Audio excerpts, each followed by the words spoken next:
संतोष देशमुख आणि सोमनाथ सूर्यवंशींना न्याय मिळावा यासाठी छत्रपती संभाजीनगरात जनआक्रोश मोर्चा. मोर्चात अंबादास दानवेंचाही सहभाग.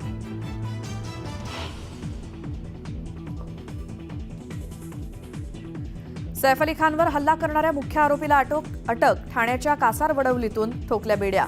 थोड्याच वेळात वांद्रे कोर्टात हजर करणार.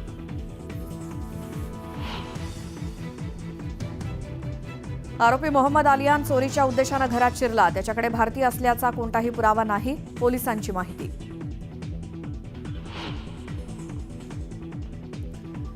सैफच्या हल्लेखोराला भारतात मदत करणारे येणार अडचणीत.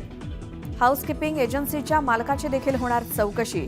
काम मिळवण्यासाठी कागदपत्र कशी मिळवली याचा देखील पोलीस शोध घेणार. सैफच्या हल्लेखोराला पकडल्याबद्दल किरीट सोमय्यांनी मानले पोलिसांचे आभार. बांगलादेशी घुसखोरांच्या विरोधात तीव्र कारवाई करण्याचं आवाहन.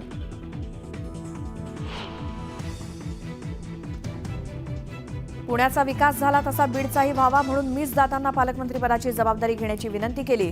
चर्चांवर धनंजय मुंडेंचं स्पष्टीकरण. अजित पवारांकडे पालकमंत्रीपद जाणं हा कोणता दैवी संकेत म्हणावा. बीडच्या पालकमंत्रीपदावरनं सुषमा अंधारेंची धनंजय मुंडेंवर टीका. बीडचा रक्तरंजित पॅटर्न बदलण्याची अंधारेंची मागणी.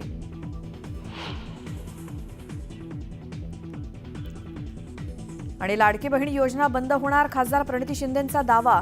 लाडकी बहीण आता सावत्र झाल्याचं म्हणत सत्ताधाऱ्यांवर साधला निशाणा.